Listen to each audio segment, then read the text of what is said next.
지금 집을 팔까 생각하시는 분, 이 비디오를 다 보시기 전에는 집 팔지 마세요. 이 비디오를 다 보시고 나면 그래 맞아 지금 파는 건 아닌 것 같다 좀 더 견뎌보자 이런 생각이 들 수도 있습니다. 지금 집을 팔고 나면 나중에 후회할지도 모르는 일에 대해서 얘기해 보도록 하겠습니다.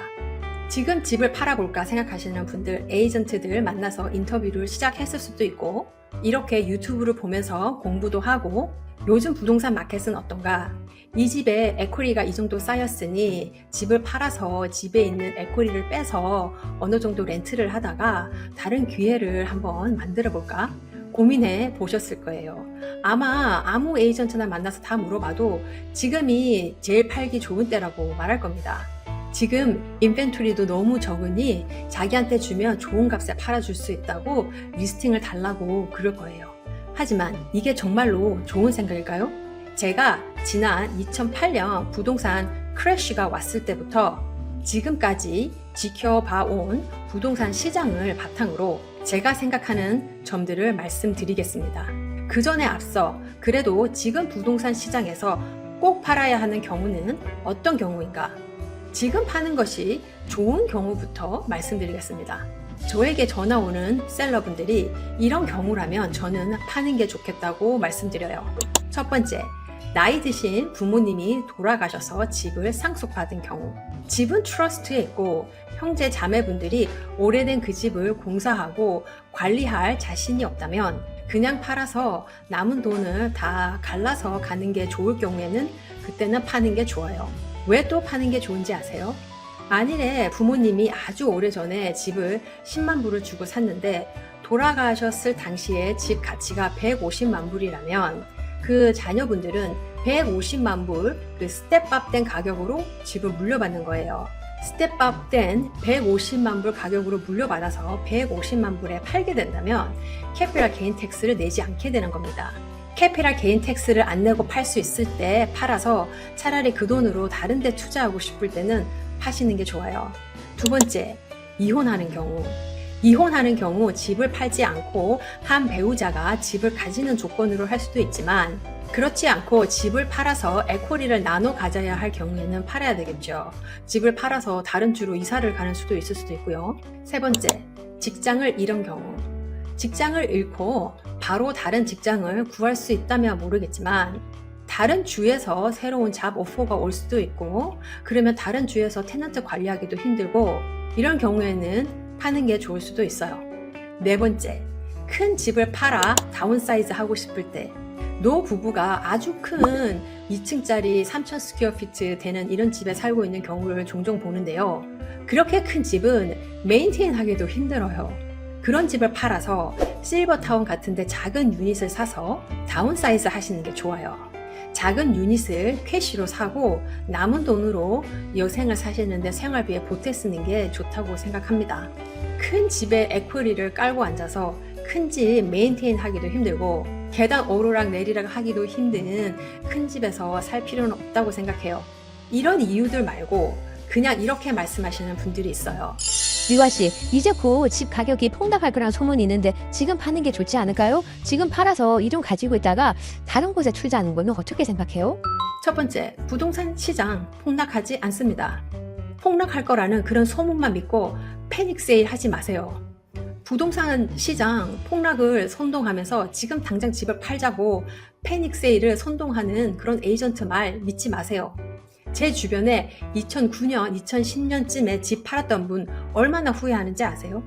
그때 좀 견뎌볼 걸, 그때 좀 다른 방법을 강구해서 끝까지 건물을 팔지 않고 어떻게 좀 견뎌볼 걸, 건물 팔지 않고 힘든 시기를 어떻게 한번 견뎌볼 걸 하고 후회하시는 분들 많습니다. 앞으로 부동산 시장이 어떻게 될지 몰라서 지금 집 가격이 2022년도 때부터 계속 떨어지고 있는데 앞으로 더 떨어질까봐 지금 팔까 망설이시는 분들, 그런 분들은 지금 집을 팔지 마시라는 겁니다.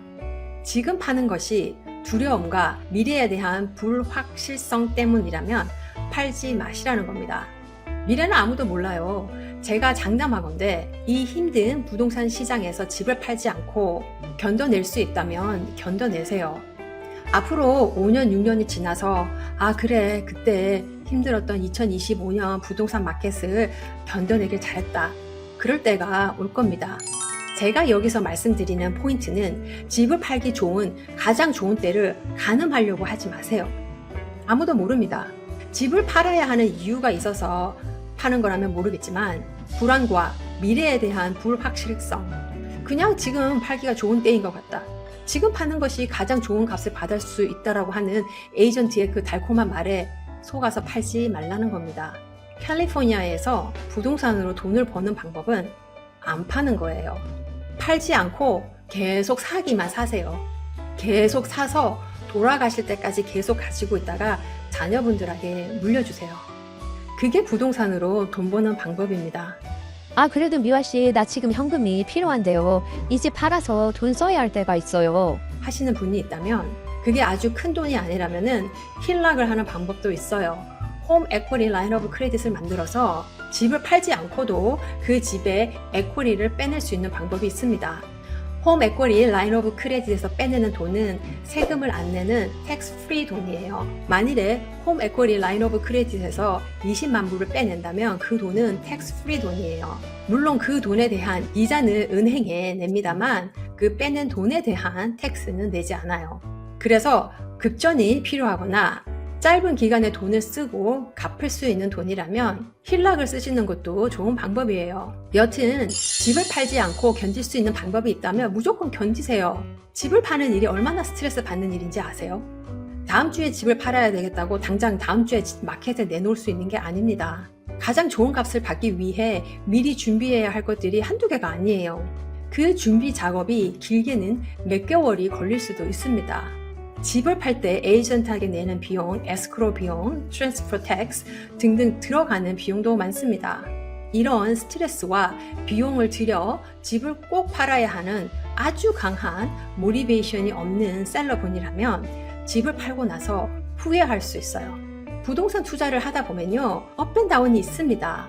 항상 집값이 오르기만 하는 것도 아니고요, 집값이 내린다고 한없이 끝없이 내려가지는 않습니다. 주식 투자도 마찬가지잖아요. 부동산 투자도 똑같아요. 요즘같이 부동산 시장이 터프해도 팔지 않고 견디면서 오랫동안 가지고 계시는 게 돈 버는 거예요. 안녕하세요. 제 채널을 처음 와주신 분이라면 제 이름은 이미화고요. 남가주에서 오렌지 카운티, LA 카운티, 샌디에고 지역을 담당하고 있습니다. 제가 이렇게 많은 지역을 담당할 수 있는 것은 제가 있는 에픽 리얼티가 미국 전역에 걸쳐서 있는 내셔널 브로커리지 컴퍼니예요. 그래서 LA 오피스, 오렌지 카운티 오피스, 샌디에고에 저를 도와줄 수 있는 서포트 팀이 아주 많습니다. 남가주 지역에 있으신 분이 제 비디오를 보시고 제 도움이 필요하다면 이 전화번호로 연락을 주시고요. 남가주 지역이 아닌 다른 지역에서 보시는 분이라도 저에게 전화를 주시면 셀러분의 집을 잘 팔아줄 수 있는 탑 에이전트를 제 회사 내에서 찾아드리도록 하겠습니다. 제가 드린 정보가 도움이 되셨다면 구독해 주시고 이 내용이 도움이 될 만한 다른 사람과도 같이 쉐어해 주세요. 집을 팔고 싶어 하는 셀러분의 상담 언제든 환영합니다. 지금 현재 모기지 이자율이 6.5%가 넘고 바이어 디맨드가 확실히 많이 줄었어요. 이런 터프한 셀러스 마켓에서 꼭 집을 팔아야 하는 이유가 있다면 저에게 연락주세요. 최상의 전략을 짜서 잘 팔 수 있도록 도와드리겠습니다. 다시 본론으로 돌아가서요. 지금 집을 팔기 전에 이런 질문을 해보세요. 이 집을 오랫동안 더 가지고 있으면 이 집의 가치가 더 올라갈까? 그 대답이 yes라면은 이 집을 팔지 않고 견딜 수 있는 다른 방법을 생각해 보세요. 같이 고민해 줄 사람이 필요하다면 저에게 전화해 주시면 돼요. 아무리 생각해도 지금 파는 게 좋겠다. 지금 꼭 팔아야 하는 이유가 있는 분이시라면 지금 분명 알아두셔야 할 게 있습니다. 부동산 시장이 3년 전보다 아주 많이 변했어요. 3년 전처럼 다음 주에 집 팔아야지 해서 사진 핸드폰으로 대충 몇 장 찍어서 MLS에 올리고 아무것도 안 해주고 그냥 as is로 판다고 해도 날개 돋친 듯이 잘 팔리던 때는 끝났습니다. 그런 시기는 이미 끝났어요. 지금 마켓에서 좋은 값에 팔려면 집을 top to bottom 아주 깨끗하게 정리정돈하고 깨끗하게 청소하고 가격도 너무 욕심 부리지 않고 시세에 맞게 맞춰서 내놔야 해요. 바이어가 요구하는 요구 조건에 플렉스블하게 맞춰줄 수 있는 마음가짐이 되어 있어야 좋은 값에 팔 수 있습니다. 요즘 바이어들 아주 피키하게 집을 골라요. 없는 돈 있는 돈 다 끌어서 모기지 이자도 아주 높게 해서 집을 사잖아요. 그래서 아주 피키하게 탑 컨디션에 있는 집만 사려고 합니다. 고쳐야 할 항목이 너무 많거나 바로 이사 들어갈 수 있는 무브인 컨디션이 아니라면 잘 안 사려고 해요. 아니면 가격을 더 많이 깎으려고 한다든지요. 그리고 이런 터프한 셀러스 마켓에서 집을 좋은 가격에 팔기 위해서는 경험 있고 협상 능력이 좋은 에이전트랑 일하는 게 무엇보다도 중요한 시기입니다. 3년 전에는 한 달 전에 에이전트 라이센스 딴 사촌에게 집을 맡겨도 높은 값에 잘 팔렸어요. 핸드폰으로 대충 사진 찍어서 올려도 잘 팔렸어요. 왜냐면 바이어 디맨드가 아주 높았거든요. 하지만 지금은 완전히 360도 바뀐 마켓입니다. 바이어 디맨드가 아주 낮아졌어요. 그런 곳에서 본인의 집이 돋보이기 위해서는 첫 번째, 가격 설정을 주변 시세에 맞게 아주 정확하게 내놔야 하고요. 두 번째, 집도 탑 컨디션으로 해놓고 스테이징도 이쁘게 하고 사진도 프로페셔널 사진사를 불러서 찍어서 올려야 합니다. 이렇게 안 하면 질로나 레드핀 같은 데서 보고 바이어들이 사진 보고 클릭조차 안 해요. 요즘에 집을 많이 사는 사람들은 밀레니얼들입니다.